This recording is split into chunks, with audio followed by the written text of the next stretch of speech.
Bienvenidos. Esto es Fuera de la Caja. Yo soy Macario Esquetino y le agradezco mucho que me escuche en esta revisión de lo ocurrido en la semana que termina 19 de octubre, domingo. Como sabe, yo grabo para usted hoy el lunes 20. Una semana en la que me parece hay tres asuntos relevantes. Podemos agregar un cuarto. El primero es el tema de las inundaciones en pues toda la bajada del centro del país hacia el Golfo de México, esencialmente la Sierra Norte de Puebla y la Huasteca, empezando desde la Sierra Gorda de Querétaro, pues todos los estados, Hidalgo, San Luis, Veracruz, que fueron dañados por esta lluvia constante que no se tomó en serio por parte del gobierno, no se avisó a la población y esto costó más vidas humanas de lo que debía haber ocurrido. Eh, Digo, aunque hubieran avisado con tiempo, la destrucción provocada por la inundación no se hubiera evitado, pero sí, creo yo, muertes y personas que todavía están desaparecidas. Eh, Estas cosas ocurren, no es algo frecuente, pero sí ocurren, porque pues así es el tema de los fenómenos meteorológicos. No son más frecuentes que antes, aunque mucha gente así lo cree. Los que se dedican a estudiar esto no encuentran todavía que haya más inundaciones, pero cada vez que hay una, pues todo el mundo le quiere echar la culpa al calentamiento global, un fenómeno que usted sabe efectivamente está ocurriendo y muy probablemente buena parte de la culpa sea nuestro consumo excesivo de combustibles fósiles, pero echarle la culpa al calentamiento global o al cambio climático es quitarle la responsabilidad a quien debe estar haciendo todo lo posible por evitar estas tragedias, entre otras cosas, ir mejorando paulatinamente la infraestructura para pues poder procesar un flujo de agua como el que se tuvo. Esto no se ha hecho. Eso evidentemente es una culpa de muchos años, no nada más del actual gobierno. Hay algunas quejas contra algún presidente municipal que tenía que haber hecho una barda y no la hizo, y aparentemente se llevó el dinero, perdón, pero fuera de eso, insisto, no se puede hacer mucho. Está fallando hasta ahorita el gobierno en las labores de rescate. No están actuando a la velocidad necesaria. Ya conoce usted el caso de la visita de la señora Sheinbaum, que mucha gente celebró porque López Obrador nunca se paraba ahí. Pero bueno, ese es el trabajo de un líder, estar presente.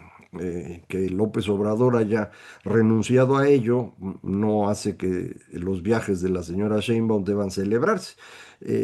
Por el contrario, su presencia en estos eventos inicialmente fue un fracaso, salió su personalidad muy autoritaria, y luego ya empezaron a corregir, acercándole solo gente que le aplaude o tomándole fotos preparadas, mal, y no están ayudando a estas personas. Han instalado sus centros de acopio, que a mí me parece un insulto. El gobierno no tiene por qué estar haciendo eso. El gobierno tiene que atender con los recursos que nosotros pagamos. Para eso y para hacerlo de manera eficiente se había creado este Fondo Nacional para Desastres Naturales, el Fonden, que fue uno más de los que destruyó López Obrador para poder utilizar los recursos para ganar elecciones, que es lo único que le importa. Pero ahora pues hay que tratar de resolver las cosas y si la población quiere ayudar a través de mecanismos sociales, pues está en todo su derecho, pero el gobierno no tiene por qué estar haciendo eso. Además, ya sabemos que cuando hicieron un fideicomiso para la tragedia del terremoto de 2017 en Ciudad de México, se robaron todo el dinero. Entonces, pues ojalá y usted no vaya a llevar absolutamente nada a esos centros de acopio, e insisto, es un insulto de parte del gobierno. Eh, el- el otro tema que decía yo se puede anexar aquí es que ya se aprobó la ley de ingresos para el próximo año, con estos impuestos un poco más elevados o retenciones que se van a empezar a aplicar, sobre todo en el comercio vía plataforma. Esto puede ser bastante complicado para pequeñas, microempresas, incluso medianas empresas, a las que una retención del IVA les puede complicar mucho las cosas, porque para conseguir devoluciones es un problema. Las grandes empresas pueden financiar estos procesos porque tienen acceso a crédito mucho más barato. De hecho, tienen acceso a crédito. Micro y pequeñas empresas rara vez pueden conseguirlo. Entonces pueden administrar esto, ¿no? Y lo pueden pues ir moderando su costo. Pero una pequeña empresa, usted le retiene el IVA cuando al final resulta que tiene que el gobierno devolver. Pues va a ser un proceso complicado, largo, tortuoso, que además ahora pues uno no puede defenderse bien del gobierno por la nueva ley de amparo. Entonces, espero que no causen mucho daño, pero son de estas cosas que hace el gobierno porque no tiene dinero. Y no tiene dinero, insisto, porque se lo gastaron para ganar las elecciones. Ya hice la cuenta, la publiqué hace tiempo. 4 billones de pesos se destinaron a ganar la elección. 4 billones de pesos. Eso es el gasto extraordinario del gobierno anterior, que ahora no podemos pagar y pues por eso está complicando todo. Los otros dos temas relevantes, uno internacional y uno local. El internacional es la gran marcha que hubo en Estados Unidos el sábado, una marcha que le llamaban No Reyes, o No al Rey, o Fuera el Rey, o como quiera usted traducir. Se estiman 7 millones de estadounidenses que se manifestaron a través del país, evidentemente, sobre todo en las zonas demócratas, ciudades o estados gobernados por ese partido, pues que no quieren al señor Trump, no porque sea Trump, aunque sin duda será para muchos ese el caso, sino por la cantidad de poder que está acumulando. Algo similar a lo que hizo aquí López Obrador, ir destruyendo instituciones, acumular el poder directamente en sus manos, y eso es un problema. Usted lo sabe hoy, no le queda claro a muchos, incluyéndome a mí, qué tanto poder tiene la señora Sheinbaum y qué tanto tiene el señor López Obrador, porque lo había concentrado en él, no en la presidencia. La presidencia en México sigue siendo débil relativamente. Todo el funcionamiento del presidente todopoderoso del siglo XX no era por cuestión legal, era extralegal, eran estas facultades metaconstitucionales que alguna vez calificó así el señor Jorge Carpizo. El presidente actuaba por encima de la Constitución porque controlaba al Congreso entero, al Poder Judicial, al Banco de México, todo. Entonces podía hacer lo que le diera la gana. Habíamos ido limitando esto desde que empezamos a tener democracia en 1997, pero todo se ha venido atrás, incluyendo la Suprema Corte de Justicia Autónoma, que fue creada gracias a la reforma promovida por Ernesto Zedillo, unos días antes de que viniera el error de diciembre y fuera todo una tragedia. Esto pues había servido para ir limitando el poder de quienes están en el Ejecutivo, ya sea el federal o los estatales o incluso presidentes municipales. Todo se ha perdido. Falta únicamente que terminen con las elecciones, algo en lo que están, esa es la reforma electoral que van a hacer, y estaremos por completo de regreso en aquellas épocas en donde los ciudadanos no contábamos y todo estaba en manos del poder ejecutivo, del gran partido, etcétera. Eso es lo que pasó en México, eso es lo que está pasando en Estados Unidos. Y frente a eso es que se manifestaron estos 7 millones de estadounidenses, una manifestación manifestación muy grande para los estándares de ese país, eso no es frecuente. Ellos tenían más la costumbre de ir a votar y con eso resolver los problemas políticos, pero ahorita pues hay cierta urgencia de actuar porque pues de aquí a la elección, Trump, elección intermedia, que es el próximo año a estas fechas, eh, Trump puede tener todo en sus manos. Están haciendo redistritación electoral para ir quitando los espacios en donde ganan los demócratas y movérselos a los republicanos. Hay un montón de pleitos contra el señor Trump por sus decisiones que están en distintos niveles del poder judicial de ese país, pero pues ahí también el señor tiene fuerza. Recuerde usted, la mayoría de los ministros de la Suprema Corte de Estados Unidos le responden a él y ya han dicho cosas muy peligrosas, incluyendo el darle impunidad total al presidente de Estados Unidos, no específicamente a Trump, sino quien ocupa la presidencia, pero emitieron esta decisión poco antes de la elección en Estados Unidos, en donde ganó el señor Trump por segunda ocasión. Entonces, esta concentración de poder es preocupante. Tienen que hacer algo antes de las elecciones para evitar que les ganen la elección a la mala. Tienen que mostrar apoyo al Poder Judicial para que pueda enfrentarse al señor Trump, y eso es lo que hicieron. Pero, aquí viene la parte complicada, eh, estos 7 millones y muchos más que no fueron, están en contra de Trump, pero eso no significa que estén a favor de algo específico. En Estados Unidos hay nada más dos partidos.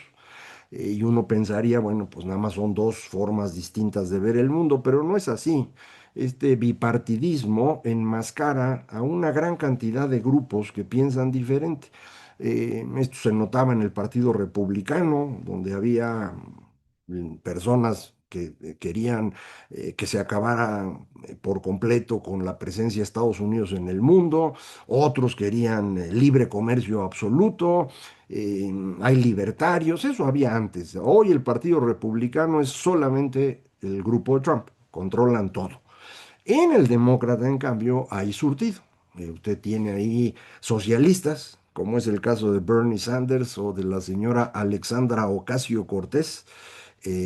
Yo creo que no tienen un gran respaldo popular en Estados Unidos, pero alguna fuerza tienen, suficiente para mantenerse en el Congreso. Hay también ahora populistas islámicos, como el señor Zoran Mamdani, que va a ser o el candidato ahí en Nueva York, que a mí me parece preocupante, pero pues muchos dicen es que ya estamos hartos de los bandidos demócratas que hemos tenido, como el señor Cuomo, que fue ahí el que mandaba en Nueva York. Pues se entiende que estén cansados de unos, pero van a acabar con otros peores. Pero uno qué hace, ¿no? Ellos decidirán. Tiene usted gente muy civilizada y liberales de centro, como es el caso de Pete Buttigieg o del gobernador de Pensilvania, Josh Shapiro. Hay de todo allá adentro, ¿eh? Está woke, más o menos pragmático, el gobernador de California, Gavin Newsom. Son muy diferentes. ¿Qué es lo que van a presentar en la elección del próximo año? ¿A cuál de esos grupos? O todos esos grupos distribuidos en donde tengan posible éxito, porque a lo mejor ahí en toda la costa oeste, entre populistas, wokes, ahí gana usted algo, pero más hacia la costa del Atlántico necesita usted personas más de centro liberal. Eh, pero pues el caso de Nueva York es excepcional. Entonces, ¿qué van a presentar? Y si no logran organizarse bien y detener por un lado la redistritación que está haciendo Trump, y por otro lado construir una propuesta vendible, pues entonces pueden perder, ¿eh? Y sería un caso excepcional, porque tradicionalmente la elección intermedia la pierde el presidente. El presidente gana y en la siguiente elección la gente vota por el otro partido para equilibrar. Así es como ha sido tradicionalmente. Esto se nota más en la segunda presidencia, cuando ya pues, lo que queda van a ser 2 años de ir entregando cosas. Si en este caso el señor Trump pudiera ganar la elección, es decir, ampliar un poquito sus senadores y sus representantes, estaríamos frente a algo totalmente novedoso que casi aseguraría el triunfo de los republicanos, es decir, del movimiento MAGA en 2030. Y no, 2028, ¿no? Sí, 2028. Y aquí viene el tema interesante. No se puede excluir la posibilidad de un tercer mandato de Trump. Yo sé que eso no se permite hoy, pues sí, pero igual si gana, le alcanza para irse moviendo a ir por una tercera presidencia. Ya ve usted que él no tiene límites, ¿no? Si no se los ponen, él se va de frente. Entonces, pues se empieza a poner muy interesante la política estadounidense y preocupante. El que nosotros hayamos perdido la democracia, el Estado de Derecho incipiente, nuestra institucionalidad y demás, pues nos afecta a nosotros. México es un país poco importante en el mundo, menos importante desde que el señor López Obrador nos aisló, y como lo está haciendo hoy la señora Sheinbaum. Entonces, pues no importa tanto, pero Estados Unidos sí importa mucho. Es el país más grande del mundo, el más poderoso todavía. El derrumbe de la democracia ahí, pues favorecería el derrumbe de la democracia en todas partes. Entonces, pues yo me empiezo a preocupar. Vamos a ver qué ocurre. Dependemos esencialmente de que los demócratas eh, se organicen, empiecen a tener una idea clara de qué van a hacer. Aquí en México, el mismo sábado se dio el relanzamiento del Partido Acción Nacional. Eh, Hicieron un cambio de logotipo, algunas otras cosas, pero para mí lo más importante fue el abandono de su lema, que era una patria ordenada y generosa, muy parecido al lema que tiene Brasil en su bandera, orden y progreso, que era la idea fundamental del liberalismo de fines del siglo XIX, también llamado positivismo. Esa era la idea de entonces, y eso pues era lo que se suponía Acción Nacional impulsaba.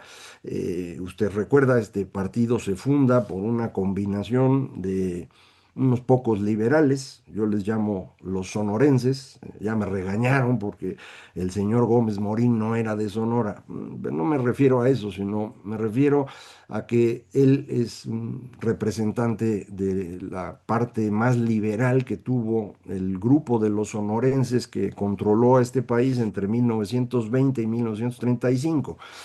Ese es un grupo y el otro son los católicos del Bajío, que fueron pues, los más importantes en el principio. eh, y siempre tuvo el PAN esta discrepancia entre ese liberalismo y la versión más católica. Eh, Les fue muy bien cuando se fueron más hacia la parte liberal, los 80 aprovecharon eso, lograron convertirse en un partido relevante y ganaron la presidencia en un par de ocasiones.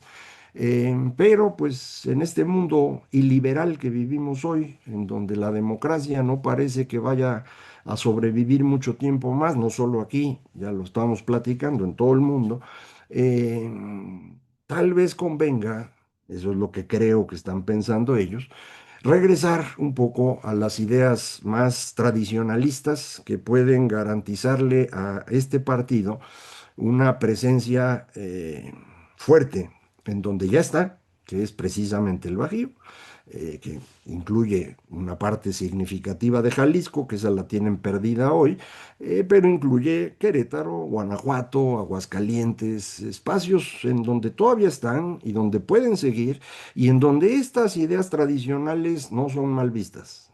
Aquí en la Ciudad de México mucha gente se burla de eso y en otras partes del país, pero bueno, todos vemos el mundo distinto y en esta región eso es importante.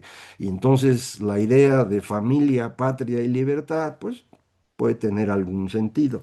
Eh, Según lo que yo trabajé apenas en el libro que acaba de salir, Conspiraciones, me convencí de que somos en el fondo una sociedad medieval.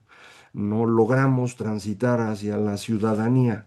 El que intentó movernos primero fue Porfirio Díaz, se le acabó el tiempo, y en el segundo intento, que acaba de terminar, no alcanzamos a llegar. Nos quedamos cerquita de tener a la mitad de los mexicanos como individuos, es decir, ciudadanos, como este grupo de población para el cual la democracia es importante. Para la otra mitad no lo es. Para la otra mitad hay otras cosas más importantes que estos temas de democracia y libertad y cosas por el estilo.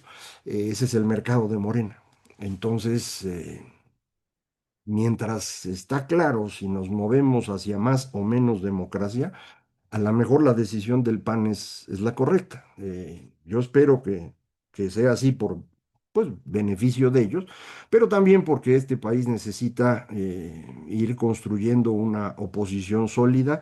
Esa oposición, a lo mejor al principio, no nos va a mover en la dirección que quisiéramos los viejos liberales, pero pues necesitamos ir controlando lo que está pasando hoy y a lo mejor ya después volver a pensar en cómo hacemos un tercer intento de construir ciudadanía en México. Mientras vemos eso, nos seguimos viendo aquí cada semana. Muchísimas gracias. Esto fue Fuera de la Caja.